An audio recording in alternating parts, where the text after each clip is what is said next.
Баруун дээд буланда нартай зураг. Бүхий л насан туршдаа би 3хан зүйл хулгайлсан юм. 8 настайдаа Барби хүүхэлтэй хос шахаа.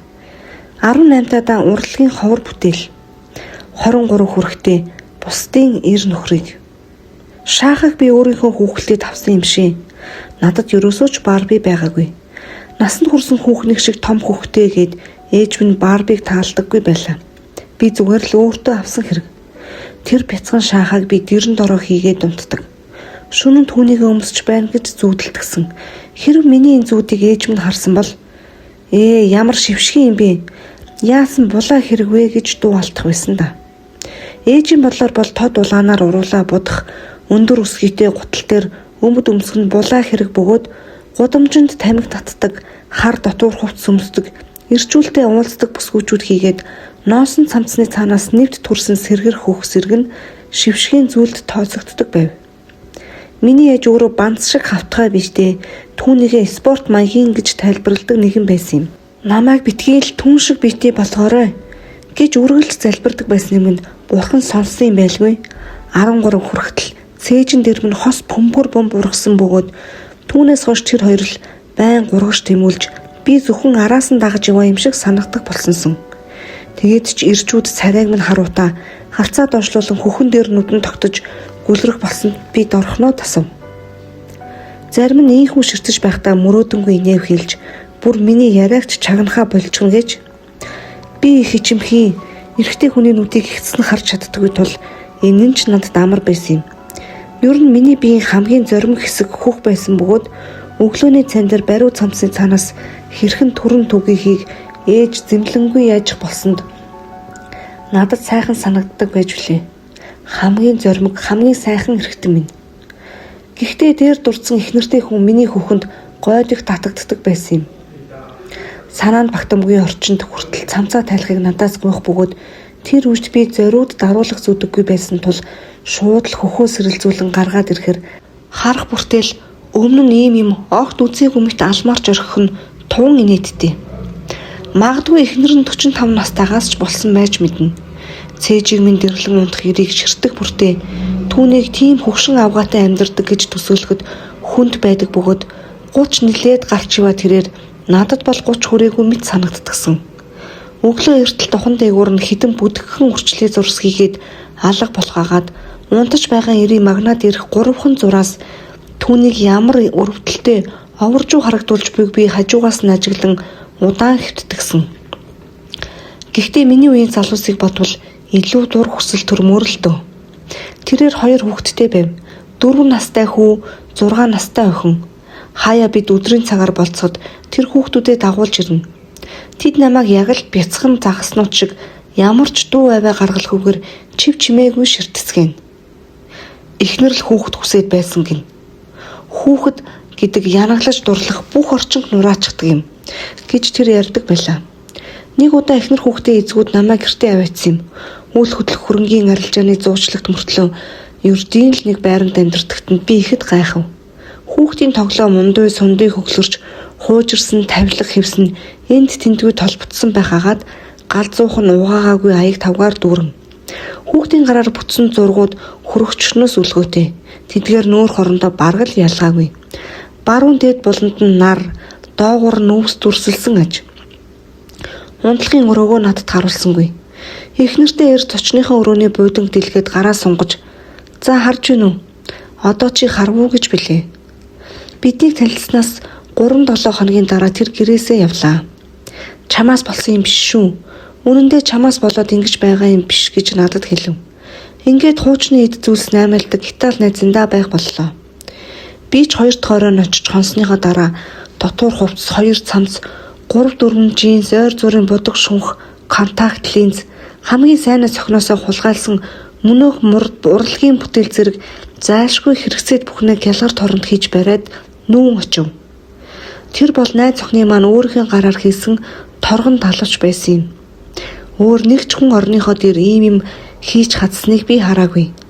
Манай тэр найз ямагт хачин итгээд хувцс өмсдөг боловч юур гаж харагддаггүй. Харин ч тансаг хээнцэр санагддагсан. Өөрийн гэсэн хэв маягтай, өөртөө итгэлтэй тэр охин олон хүнтэй нийлдэггүй байв.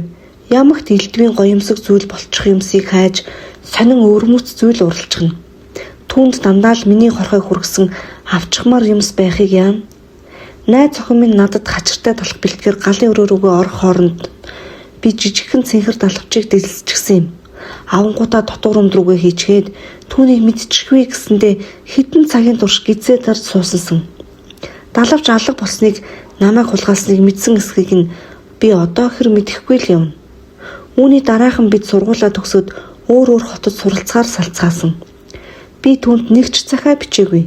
Харин тэр утасныхаа дугаарыг таталсан ил цагтл ирүүлсний дээр нэг завандаа ярин биз гээд биччихсэн байсан.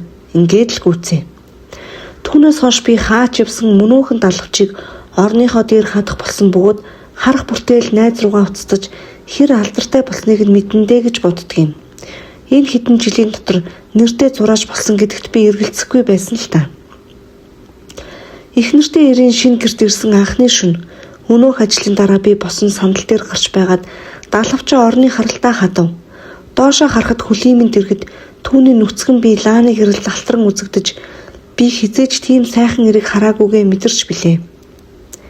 Чи өөрөө үүнийг хийсэн үү гэж асуухад нь би толгой тохив.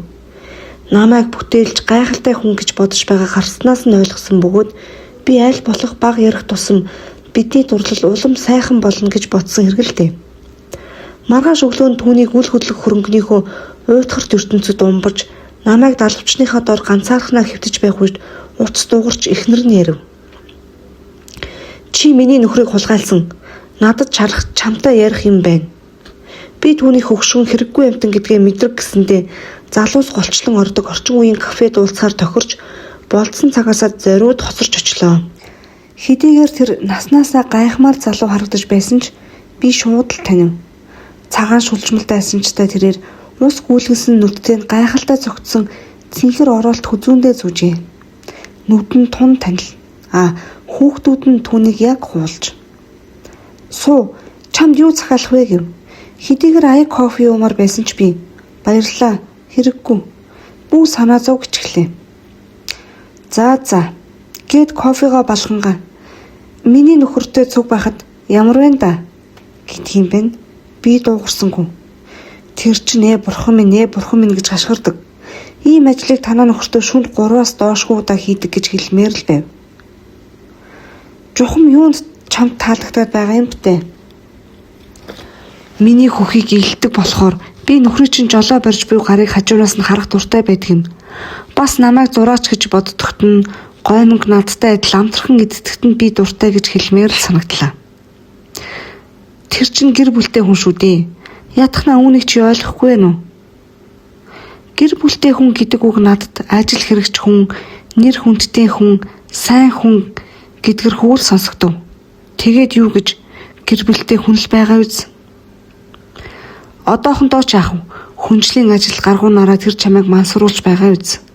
Гэвч дараа нь амьдрал хэцүү болохын цагт дур хүсэлж гисэн нэгэн хэмээр оргилгоо болохын цагт цаадах чинь өршөөлгүй харгас хандаад эхэлнэ гэж түүнийг кофего халбаар хутгангаа ярихад би гундаж буй хүзүүрүүн ширтэнгээ хайнх байдлаа үзүүлэхийн тулд та юу хэлж ийн гэлээ. Үүнийг чи өөрөө үзэх болно гэд тэрээр босч үүд зүглөв. Сүлжмэл дайсанчны нар тал алхахын тулд сул махантаа чичирхийлхийг хараад аргагүй дээ. 2 хүүхэдтэй эмчин гэж би бодож суулаа.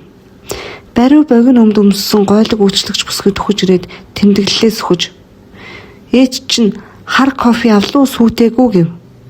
Эхнэртэй эр нилээд удаан хугацааны турш ойр орхон олон хавтдаг хിവэрэл байв. Би түүнийг хайрладгаас ч илүү тэр намайг хайрлаж байх шиг санагдана.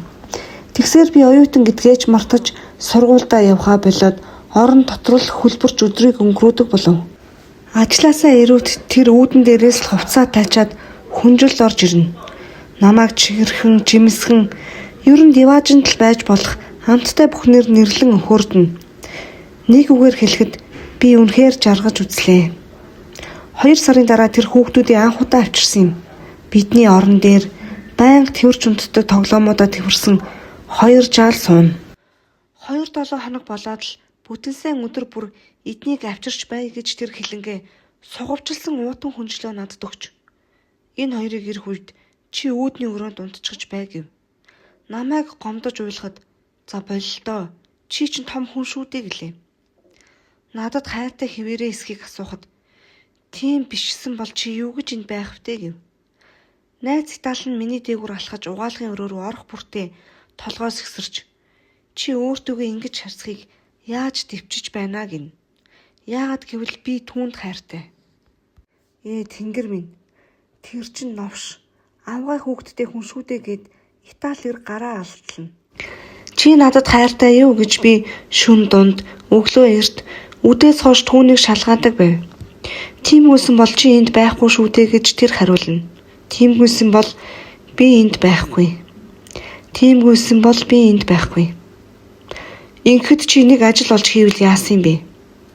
Би ирж нэг талхны дэлгүүрт ажиллалав. Уйлхаач болж харин хоолнд чигтэйхэн сайн болов. Загсан талах, үзэмтэй талах, элдв янзын нарийн бов, хөөсөн цүр гэдэл идэж гарна. Тэр хүүхдүүдтэй амтралтанд явж хүү надад баруун дээд буландаа нар, доор нь өвс зурсан ил цагтл ирүүллээ. Охин ч бас хажууд нь гарын үсгээ зуржээ. Эхнэртэй ирээс харин нэг жүг алга. Их халуун байсан тул талх нарийн бовч тийм ч ирэлтхтэй биш. Талхны дэлгүүрт би олон цагаар ганцаар суудаг байв. Хуучны эд зүйлс наймаалдаг Италтайгаа турших маягаар нэг хүнжилд орж үзлээ. Гэвч хамаг явдал эд дундаа орж байх үед ахиад л нулимс гоожоод эхэлсэн юм. Амралтаас тэр төлөвснөөсөө эрт хүрээд ирэв. Бяцхан хүүгийн би зовиртой байсан аж. Өглөө бүр бөөлцсөн цутгаж толгоо нэргсэн гин. Хүүхэд өвдөөгүй тэр зүгээр л чамайг сансандаа гэж эхнэртэй ир утсаар эхнэрээ тайвшруулах гэж оролдов. Харилцуурыг тавьсныхаа дараа мөн хөгшин үнэ бүх юмд би л ганцаараа буруутан болж байдаг гэж өглөнө. Дараа нь намайг тэврэхэд түүнээс далай ил сүнэртэж байв. Тэр наранд борлоод гойлог болсон байхад би дэрэгдэн цагаан талах шиг сонхихор хэрнээ өдөржин иддэг хөөсөн црүүдээс болоод ив хавгийг таргалсан амтан цогсно. Жаалхуу надтай уулзсандаа баярлжээ. Бяцхан болцгор дулаахан гараа надад сүүлчийн удаа сонгосныг нь санаж байна. Тэгээд надад зураг бэлгэлв. Баруун дээд буланд нь нар, доор нь өвс, дунд нь нэгэн гэр бүл, нөхөр, эхнэр, хоёр хүүхэд бүгдийнх нь толгой дээгүүр хар цэгүүд хатгажээ. Энэ юу хар цэгүүд вэ гэхэд минь тэдний толгой эргэж байгаа юм гэж хүү тайлбарлалаа. Зургийг далавчны хажууд өлгөхөд жаалхуу намайг ажигласаар л байв. Хэрв хүн өгчихвэл нисэж чадна, тийм ээ? Тэглүү яах вэ? Түүнд өөр хийх юм байхгүй гэж би хариуллаа. Эхнэртэй ир гэрлэлтэд цуцлуулахаар товлсон өдөр жаалхуугийн толгой дээр дахианы өндгийн чинээ том хавдар илэрчээ. Салалтыг хойшлуулсан тул урдынхаараа эхнэртэй байгаа ир маань буцаж ирэхдээ гартаа эрентгийн зураг барьсан харагдав. Хар хайлсан дээрх саарал өвөл бол жаалхуугийн тарих. Тэр бяцхан манангаас нөгөө олон асуулт баруун дээд булантай нар, доогоороо ногоон судлархуу өвс бүхий зураг төрдөг гэхэд би итгэж чадахгүй байсан юм. Жаалхууг зэрэгэлдээ хотын эмнэлэгт аваачсан бөгөөд найдвар баг байснаас эцэг их хоёр нь цугтаа тийш явв. Тэд жаахан охиноо үлдээх газаргүй тул надад орхиод явлаа. Бид нэг их ярилцсангүй. Би охинд хоол хийж өгөөд шүдийг нь цэвэрлэж хүссэн зоргоороо зурагт үсгийг зөвшөөрөв. Охин 3 барби хүүхэлтэй авчирснаа зогсоо загуй хувцаслаж эргээд хувцсыг нь тайлхаж. Шүнхийн хиний маань нойр хүрсэнгүй. Охин хажууд хөргөөн бухчин байснаас ч болсон уу хин нэг нь миний толгойд шуудаа уулчихсан юм шиг амар санагдана. Юм ярьж өгөөч гэж охин гуйв. Би чам шиг байхдаа хүүхэлтэй хос шагаа хулгайлцгаж билээ гэж аль дээрэн явдал тул бараг л худлаа юм шиг санагдах болсон дурсамжаа эхэллээ. Хөрш айлын майжинтсан гутал өмсдөг их ганган охиноос хулгайлсан юм. Түүний барби гэртээ зургтынхаа хажууд тавиатай байдгсан. Гэвч надад хүүхэлтэй нь биш харин миний хумснаас ч жижигхэн тэр шахаан л гоё санагддаг байсан. Би тэр шахаанаас өөр юу ч бодгоо болсон тул түүнийг л авчих юм бол жаргалтай болчих юм шиг санагддагсан. Тэгээд гэж охин шимэрхэн дуулдав. Яаж хулгайснаа би одоо санахгүй байна. Нэг сайхан өдрөл миний гарт орчихсон юм даа. Би ч тэрнийхээ утанд нууцсан. Орой дундахаар хэвтэхдээ нөгөөхөө тэмтэрч үзэх ямар гоё байсан гэж би шаахаа гэлсээр байгаад унтчихна. Баригдахаасаа айгаад хизээч ил гарган үзэж байсангүй. Тэмтэрхэд л хоёр ягаан гутал мэдрэгддэг байлаа. Нэг удаа ээж орны даавыг солихдоо алга болгочихсон юм. Би нүдээ бүлцийтэл үлсэн. Ээж яагаад үлснийг минь асуухад амьдрал гэдэг харгас муухай зүйл болохоор л уйлж байна гэж худлаа яриад өнгөрсөн. Наад шиг жаахан хүүхэд тийм хачин юм ярихад ээж их дуртай, илгээ хүчтэл инээдэг байсан л та. Манай дүү худлаа ярьдаг болохоор толгой нүгдүүд байгаа юм. Би яг мэдчихээн гэж охин хэлв. Эцгийг нь уцтах үед бид хоёр Барби хүүхэлтэйгээр тоглож суулаа. Охин харилцуур авснаа инээмсэглэхэд дүүгийн бие сайжирсныг ойлгов. Би тэр чалыг ахиж хизээж хараагүй.